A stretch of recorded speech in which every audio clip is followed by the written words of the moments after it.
नमस्कार दोस्तों, किस्से का हिस्सा सीजन 3 में आपका एक बार फिर से स्वागत है। आज जो किस्सा हम आपके लिए लेकर आए हैं उस किस्से का नाम है ऑटो करेक्ट। तो चलिए सुनिए ये किस्सा और बनिए इस किस्से का हिस्सा।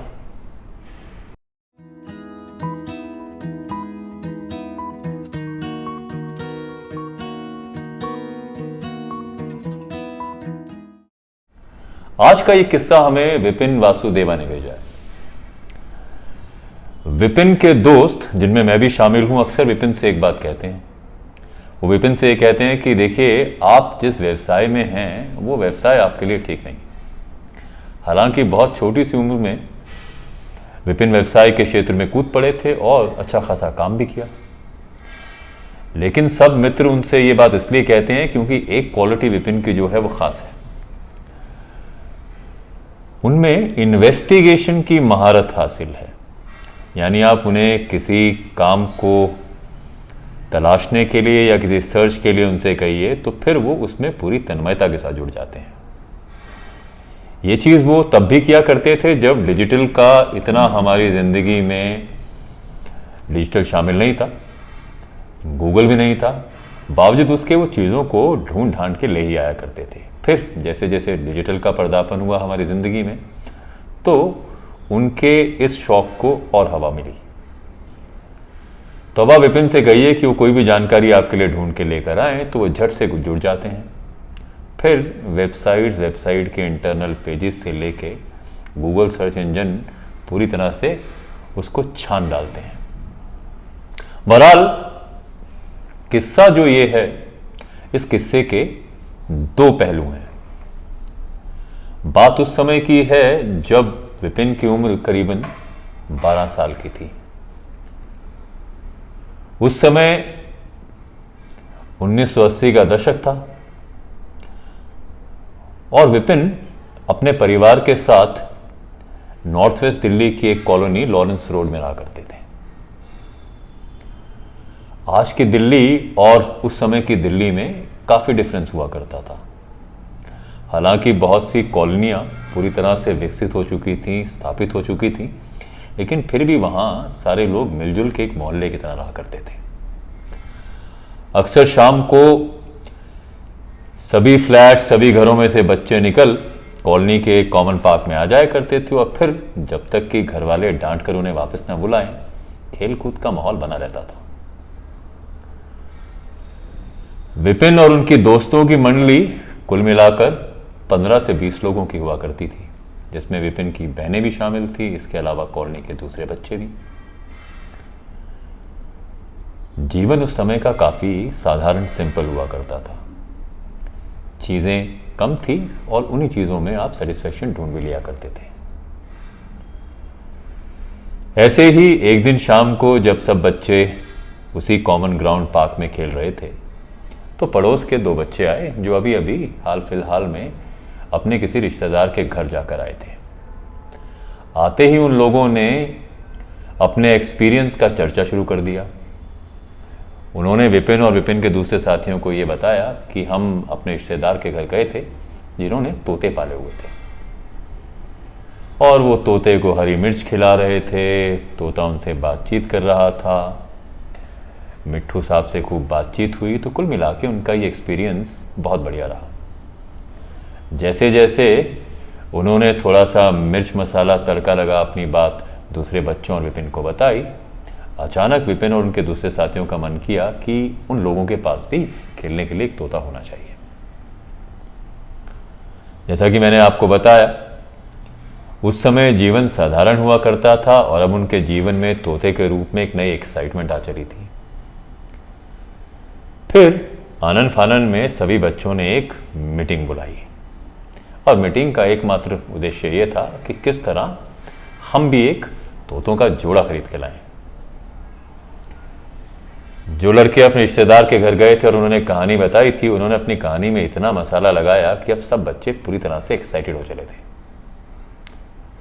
विपिन की बहन मीनू को यह रोल दिया गया कि सब बच्चों से थोड़े थोड़े पैसे इकट्ठे करें और वो कैशियर की भूमिका निभाए। जैसा कि मैंने आपको बताया, विपिन शुरू से काफ़ी इन्वेस्टिगेटिव किस्म के रहे हैं तो विपिन ने छानबीन करने के बाद आके सबको, अपनी कमेटी मेंबर्स को ये सूचना दी कि तोतों का यह जोड़ा 15 रुपए में मिलता है। जनाब, उस समय 15 रुपए का मूल्य 15 रुपए से बहुत अधिक हुआ करता था। फिर सबने अपनी अपनी जेबें टटोली, अपने अपने माँ बाप के पास जाके मनुहार किया, मनाया अपने माँ बाप को कि हमें कुछ एक पैसों की ज़रूरत है और हमें कुछ बहुत इंपॉर्टेंट चीज़ खरीदनी। मीनू ने अपनी पूरी जिम्मेदारी निभाई और सब बच्चों से बराबर बराबर पैसे भी निकलवाए। कुल मिलाकर अब इस पूरी मंडली के पास 15 रुपए इकट्ठे हो गए। 1980-81 में 15 रुपए का बच्चों के लिए मूल्य काफ़ी हुआ करता था। 15 रुपए इकट्ठे हुए तो अब जिम्मेदारी ये बनी कि कौन जाएगा और फिर तोतों के इस जोड़े को खरीद के लेकर आएगा। ऐसे में एक बार फिर विपिन के साथ महेंद्र, रवि, राजेश और दूसरे कुछ एक लोग तोतों की खरीद करने के लिए निकल पड़े। सुबह सुबह बाजार जा तोतों की खरीदारी की गई। पिंजरे में कैद 2 तोतों को लेकर अब ये लोग वापस अपनी कॉलोनी लॉरेंस रोड पहुंच गए। बच्चों में पूरी तरह से उत्साह था। उन्हें ऐसा लग रहा था मानो उन्हें कोई खजाना मिल गया हो। सब लोग इस चीज को लेकर काफी उत्सुक थे कि आज मिट्ठू और मिट्ठू के जोड़ों के साथ खेला जाएगा। ऐसे में जो 2 लड़के अपने रिश्तेदार के घर रहकर आए थे और तोतों का जिक्र तभी से लगातार कर रहे थे, वो भी अब इस एक्साइटमेंट में शामिल थे। तोतों के आने के बाद सभी बच्चों को सिर्फ और सिर्फ तोतों के साथ खेलने का मन था। भूख प्यास भी नहीं लग रही थी किसी को ये मन भी नहीं था कि वापस घर जाएं। कुल मिलाकर तोतों ने उनकी जिंदगी पूरी तरह से बदल डाली। हर एक आदमी, हर एक बच्चा बस तोतों के साथ खेलने के लिए आतुर था। तो मिट्ठू साहब को बहुत सारी चीज़ें भी परोसी गई। कोई हरी मिर्च खिला रहा था तो कोई तोतों को बोलना सिखा रहा था। तोते के कलर से लेके तोते की चोंच की प्रशंसा भी की जा रही थी। दिन भर यही क्रम चला। बदस्तूर तोतों के साथ बच्चों का खेलना जारी रहा। दिन ढला और अब शाम का वक्त आ गया था। शाम आते आते तोतों को लेकर एक्साइटमेंट तो कम नहीं हुई, लेकिन अब एक दूसरी चिंता सब बच्चों को सताने लगी। सभी बच्चों के बीच में तोतों को लेकर तो खूब एक्साइटमेंट थी। ऐसे में सब ये मन बना रहे थे कि शायद तोते के इस जोड़े को पिंजरे के साथ आज उन्हें घर ले जाने का मौका मिलेगा। लेकिन ये तोते तो साझा कमाई से आए थे, या यूँ कहें कि साझा जमा पूंजी से आए थे। हर एक बच्चे ने अपनी अपनी कंट्रीब्यूशन डाली थी। अब तोतों को इतने बच्चों में समान रूप से तो बांटा जा नहीं सकता था। पहले प्लानिंग ये हुई कि ऐसा करते हैं कि एक एक 2-2 दिन के हिसाब से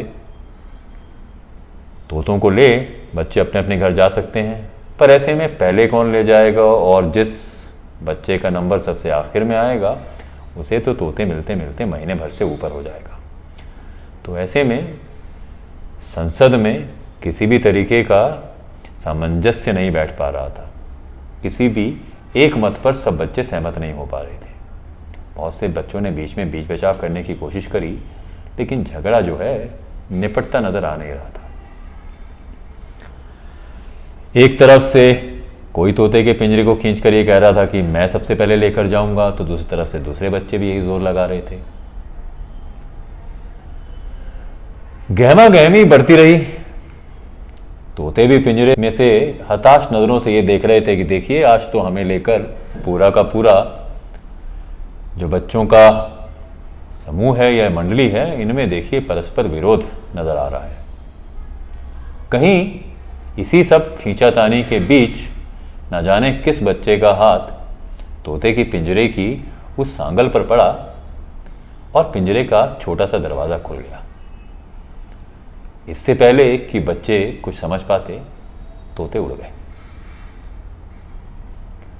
जैसे ही दोनों तोते उड़कर आकाश में पहुंचे, बच्चों को तब रियलाइज़ हुआ कि उनकी इस गहमा गहमी खींचातानी के बीच तोते उड़ चुके हैं। अब पछताने का कोई फायदा नहीं था। 15 रुपए पल भर में हवा में फुर हो गए। और फिर एक दूसरे से बच्चे कहते भी क्या, इसमें किसी एक बच्चे का दोष तो था नहीं। ये पता लगाना भी मुश्किल था कि किसका हाथ लगकर वो सांगल खुली और पिंजरे का दरवाज़ा खुल गया। तो बच्चों ने बड़ी मायूसी के साथ उस पिंजरे को एक तरफ संभाल के रख दिया और सबक लिया कि इस तरह लड़ने से शायद कोई फायदा होता नहीं है। विपिन की उम्र इस एपिसोड के समय करीबन 12 साल की थी। बचपन से लिखने पढ़ने का शौक भी था। तो इस एपिसोड के बाद विपिन ने सोचा क्यों ना इस पर एक कहानी लिख दी जाए। तो विपिन ने इस पूरे प्रकरण पर, इस पूरे एपिसोड पर बच्चे जैसे कहानी लिखते हैं वैसे एक छोटी सी कहानी लिखी। ये वो वक्त था जब बच्चों के बीच कॉमिक्स बड़ी लोकप्रिय हुआ करती थी। चंपक, लोटपोट, पराग, नंदन और भी ना जाने कितनी किस्म के कॉमिक्स बच्चों के लिए हुआ करते थे। मनोरंजन का कॉमिक्स उस समय एक बड़ा साधन था और अक्सर बहुत सी ये कॉमिक्स या इन कॉमिक्स को प्रकाशित करने वाले प्रकाशन समूह जो हैं, जो हाउसेस, पब्लिकेशन हाउसेस हैं, वो बच्चों से एंट्रीज भी मांगा करते थे कि अगर आपके पास कोई किस्सा या कहानी है तो आप हमें लिख कर भेजें। ऐसे ही किसी एक कॉमिक को टटोलते हुए विपिन को एक विज्ञापन दिखा जिसमें 15 साल से कम उम्र के बच्चों को इनवाइट किया गया था अपनी स्टोरीज या आर्टिकल्स भेजने के लिए। तो झट से विपिन ने वही कहानी जिसमें तोते उड़ चुके थे लिखी और उस पते पर भेज दी जिस पते पर पब्लिकेशन हाउस ने कहा था कि आप अपनी कहानी भेजें। दूसरी बात ये थी कि इस कहानी को भेजने के बाद अगर आपकी ये कहानी सेलेक्ट होकर प्रकाशित होती है तो फिर एक 15 रुपए का इनाम भी था। इंटरेस्टिंग बात यह है कि विपिन की ये कहानी तोते उड़ गए प्रकाशित भी हुई और प्रकाशित होने के बाद उन्हें इनाम के रूप में 15 रुपए भी मिले। ये अलग बात है कि विपिन ने उन 15 रुपए को अपने उन साथियों के साथ नहीं बांटा जिन्होंने मिलकर 15 रुपए में तोतों का वो जोड़ा खरीदा था। ये कहानी एक कॉमिक बुक में 1981 में पब्लिश हुई। अब हम 2021 में हैं। इस बात को कुल मिलाकर 40 साल हो चुके हैं। इस बीच सारी स्थितियां बदल चुकी हैं। लॉरेंस रोड अब वैसा लॉरेंस रोड नहीं रहा। बच्चे अब कॉमिक्स भी ऑनलाइन ही पढ़ लिया करते हैं और फिर दूसरे किस्म के मनोरंजन के साधन बच्चों के पास काफ़ी मात्रा में उपलब्ध है। खैर समय बीता। विपिन शुरुआती उम्र से व्यवसाय में कूद पड़े। फैमिली रिस्पॉन्सिबिलिटीज़ भी थी और इस बीच काम करते करते उन्होंने अपनी इन्वेस्टिगेटिव जो क्वालिटीज़ हैं उनमें भी काफ़ी इजाफा किया। जैसा कि मैंने आपको बताया कि डिजिटल के आने के बाद, गूगल के आने के बाद, दूसरे सर्च इंजन्स के आने के बाद उनके शौक में और परवान चढ़ा। दोस्तों, हाल फिलहाल में हमने तोक्ते नाम के एक साइक्लोन के बारे में सुना। 2021 में तोक्ते को लेकर काफ़ी वार्निंग्स भी आई। ख़ास तौर पे उड़ीसा और पश्चिम बंगाल के लोगों को कहा गया कि आप इस साइक्लोन से बचें। सरकार ने भी उचित समय पर काफ़ी प्रिवेंटिव स्टेप्स उठाए। फिर भी तोक्ते को लेकर जो तबाही थोड़ी बहुत हुई वो हम सबको सुनाई भी दी और दिखाई भी दी। टीवी चैनलों से लेकर ऑनलाइन मीडिया पर तोक्ते के बारे में काफ़ी खबर हुई। अभी कुछ हफ्ते पहले, कुछ महीने पहले कोरोना का दौर चल रहा था। सब लोग घर पर थे और घर पर रहते हुए आप अक्सर न्यूज़, व्यूज़, इन सब के बारे में बात तो करते ही हैं। फिर जो भी आपका शौक़ रहता है उस शौक़ को भी आप पूरा करने की कोशिश करते हैं। ऐसे ही एक दिन सुबह उठ विपिन को लगा कि चलिए इस टॉकटाई साइक्लोन के बारे में थोड़ी सी छानबीन की जाए, और जैसे कि मैंने आपको बताया उनका स्वभाव भी इस तरह का है। तो विपिन ने जैसे ही टॉकटाई को सर्च करने के लिए अपने फ़ोन पर गूगल पर सर्च इंजन के टैब में टॉकटाई टाइप करना शुरू किया, कहीं ऑटो करेक्ट अपने आप एक्टिवेट हो गया। और आपने देखा होगा ये अक्सर जब आप टाइपिंग करते हैं, चाहे वो लैपटॉप पर हो या फ़ोन पर हो या किसी दूसरी इंस्ट्रूमेंट पर हो, तो कई बार आपका कंप्यूटर या आपकी मशीन थोड़ा आपसे ज़्यादा स्मार्ट एक्ट कर आपको सही शब्द के बारे में पहले से बता देती है, ताकि आपको फिर वो टाइप ना करना पड़े। उसे कहते हैं ऑटो करेक्ट या ऑटो टाइप, जो भी आप कहना चाहें। इसके चलते बहुत से समय तो आपको काफ़ी सहूलियत भी मिलती है, क्योंकि आप जो लिखना चाहते हैं वो कंप्यूटर आपके लिए पहले से लिख देता है। पर कई बार आप इसके चलते एम्बैरेसिंग सिचुएशंस में भी पड़ जाते हैं, जब आप मैसेज टाइप करते हैं और कई बार वो अपने आप उसे पिक कर आप गलत मैसेज भेज देते हैं, जिससे कई बार एम्बैरेसिंग मोमेंट्स आ जाते हैं। खैर, विपिन ने जैसे ही टॉकटाई टाइप करने की कोशिश करी, टॉकटाई की जगह वो ऑटो करेक्ट होके तोते वर्ड पर जाकर रुक गया। जैसे ही तोते वर्ड पर आकर उनकी ये सर्च रुकी, अचानक विपिन को 40 साल पुराना वो किस्सा याद आ गया। विपिन को लगा कि शायद ये अजीब कोइंसिडेंस है, पर इस कोइंसिडेंस के चलते 40 साल पुरानी मेमोरीज, लॉरेंस रोड का वो इलाका, बच्चों का वो समूह, तोते उड़ने की कहानी, ये सब उनके जहन में अचानक आ गई। यहां से विपिन का इन्वेस्टिगेटिव दिमाग एक बार फिर काम करने लगा। उन्हें लगा कि मेरी ये कहानी प्रकाशित हुई थी और फिर मुझे 15 रुपए का पुरस्कार भी मिला था, तो ऐसे में हो सकता है कहीं ना कहीं ये किस्सा किसी ना किसी रूप में है, तो चलिए इसे ढूंढा जाए। विपिन ने फिर अपनी इन्वेस्टिगेशन शुरू करी। तोते से लेके, उड़ गए तोते से लेके, उन्होंने तमाम सर्च, मेटा सर्चेस, हैशटैग, जहां से भी जो भी जानकारी जिस तरीके से मिल सकती थी उसकी कोशिश शुरू की। बहुत देर कोशिश करने के बाद विपिन के हत्थे एक लिंक लगा। ये लिंक एक ऐसे व्यक्ति का था, मिस्टर कुशवाहा, जो कि एक ब्लॉगर है, और उनका जो ब्लॉग है वो उन्हीं बचपन की कहानियों और किस्सों के बारे में है जो अक्सर बहुत सारी कॉमिक्स या नॉवल या बहुत जगह प्रकाशित हुई। तो कुशवाहा साहब ने काफ़ी मेहनत कर उन कहानियों को फिर से जीवंत करने की कोशिश की। विपिन इस लिंक पर पहुंचे।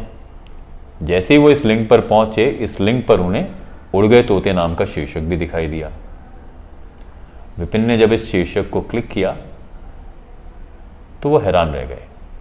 He was pleasantly surprised, because उड़ गए तोते के साथ साथ उन्हें वो किताब भी मिली जिस किताब के अंदर ये कहानी प्रकाशित हुई थी 1981 में। तो साहब 15 मार्च 1981, अंक 438, और इस कॉमिक का नाम था लोटपोट। जो लोग उस दशक से हैं वो लोग लोटपोट को बली भांति जानते हैं। हालांकि आज मोटू पतलू जो उसके कैरेक्टर्स हैं वो आप कार्टून चैनल्स पर बच्चे उसे देख रहे हैं, लेकिन उस समय, हमारे समय में, लोटपोट एक काफ़ी चर्चित कॉमिक बुक थी। तो लोटपोट का यह अंक मिला और इस अंक में मिली उड़ गए तोते की कहानी। किस्से के अंत में आप लोटपोट का वो अंक भी देखेंगे और ये भी देखेंगे कि कैसे ये कहानी उसमें प्रकाशित हुई। हैरत की बात यह है कि ये कहानी विपिन को, अपनी लिखी हुई ये कहानी 1981 के बाद 2021 में एक बार फिर मिल गई। अक्सर 40 साल पहले की गई कोई घटना या लिखी गई कोई कहानी आपको इस तरह से मिल जाए, ये सचमुच अपने आप में एक अजूबा है। लेकिन शायद टेक्नोलॉजी की दुनिया की ये एक खासियत है। अक्सर हम अपने पुराने दोस्तों को फेसबुक या दूसरे सोशल नेटवर्किंग साइट्स पर मिल जाते हैं। यहाँ विपिन को अपनी किस्सा या कहानी मिल गई। हंसते हुए विपिन ने कुशवाहा साहब को एक प्यारा सा मेल भी लिखा। उस मेल के बाद मेल का आदान प्रदान हुआ, जहाँ विपिन ने उन्हें अपनी इस कहानी को ढूंढकर सहेज कर रखने के लिए धन्यवाद किया। तो कुशवाहा साहब ने भी इसे काफ़ी एनकरेजिंगली लिया और कहा कि देखिए, आपने मुझे वापस मेल लिखा, मैं इसके लिए शुक्रगुजार हूँ। मुझे लगा कि मैं जो ये कर रहा हूँ इसका शायद कोई कदरदान ना हो, पर देखिए छोटी सी दुनिया है, आप मुझे मिल गए। तो ये था किस्सा ऑटो करेक्ट। हमें लगा कि आपको एक हल्का फुल्का नए अंदाज का, नए मिजाज का एक किस्सा सुनाना चाहिए। तो इसी तरह सुनते रहिए किस्से का हिस्सा, बने रहिए हमारे साथ। धन्यवाद।